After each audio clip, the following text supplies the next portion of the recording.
Welcome back to Explaining Everything, the channel where we take life's tiny mysteries, sprinkle them with facts, and serve them up piping hot. Today's question comes from one of our awesome viewers, Noodle Mercy 99. Thanks for the suggestion. Merci! You asked, why do Italians refuse to break their pasta? Great question. I mean, it's just pasta, right? Wrong. If you've ever snapped spaghetti before dropping it in the pot, you may have committed a culinary crime in the eyes of Italy. But why? Today, we're slurping up the delicious, hilarious, and surprisingly serious reasons Italians refuse to break their pasta, right here on Explaining Everything.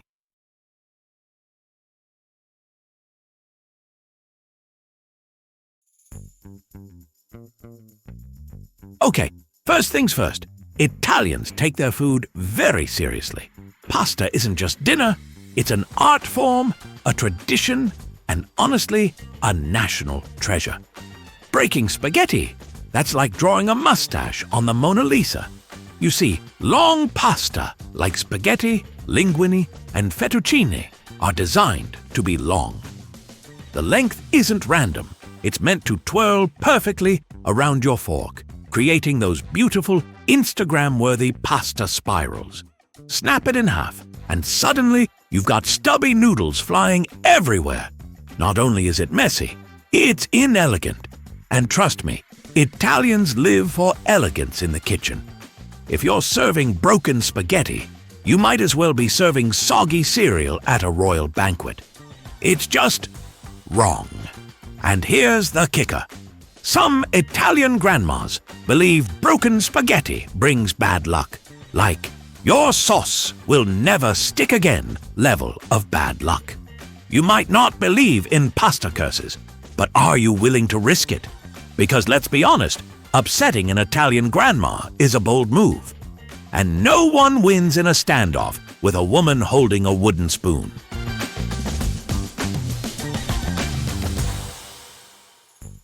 But wait, there's more.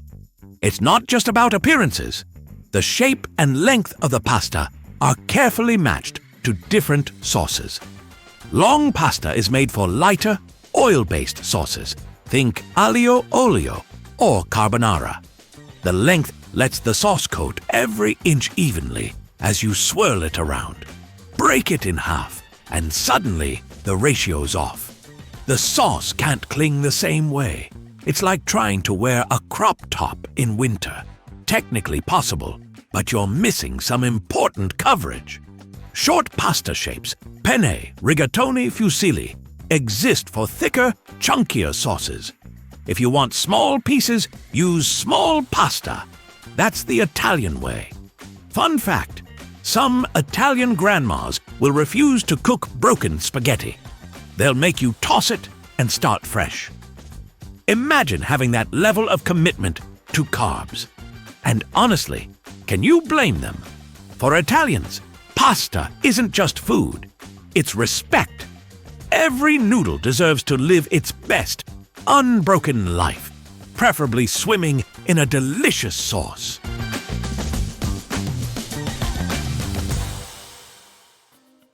Now here's the history twist.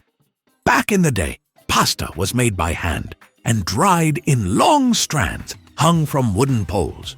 It wasn't cut short because, well, why would you? You hang it, dry it, and store it as is. That tradition stuck. In fact, during Italy's economic hardships, pasta was so precious that wasting or breaking it felt disrespectful.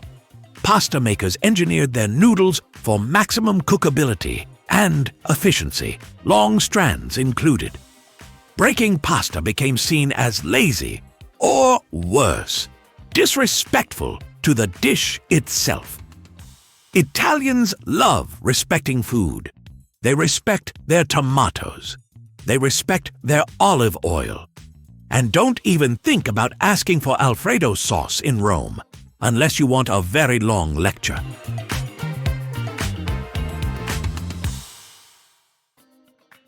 Now, to be fair, not all Italians will chase you with a rolling pin if you snap your spaghetti.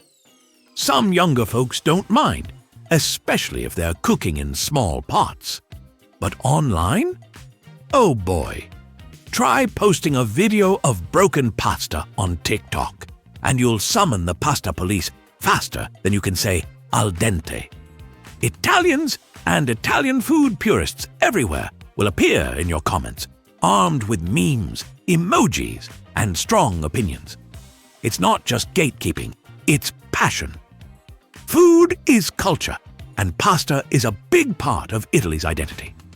Breaking spaghetti isn't just bending a noodle, it feels like bending a rule of life. Also, science nerd alert. Spaghetti is one of the few things in physics known for the spaghetti fracture problem. It's almost impossible to break spaghetti into just two pieces. It usually snaps into three or more, thanks to the weird way force travels down the noodle. Yes, scientists studied this.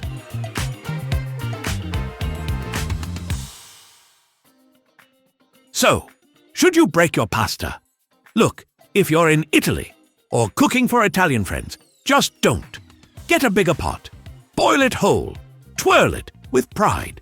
If you're alone at home with a tiny pot and no one watching, hey, no judgment here. Break it if you must. But now you know why the rule exists, and maybe you'll think twice before snapping. Honestly, cooking pasta whole isn't just tradition. It makes for a better bite, better texture, and more satisfying twirls. And at the end of the day, food should bring joy, not chaos, unless the chaos is from accidentally flinging noodles across the kitchen. So, next time you make spaghetti, remember, those long strands have history, science, and a lot of Italian pride behind them. Breaking them might save space, but cooking them whole? That's cooking with heart.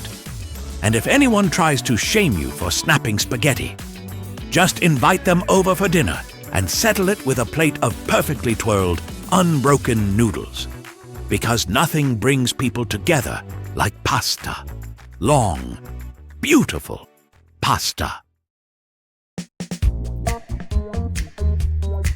If you like this video, hit that like button and subscribe. Also, if you have suggestions for our next video, feel free to share them in the comments below. We'll be sure to give you an acknowledgement for your contribution.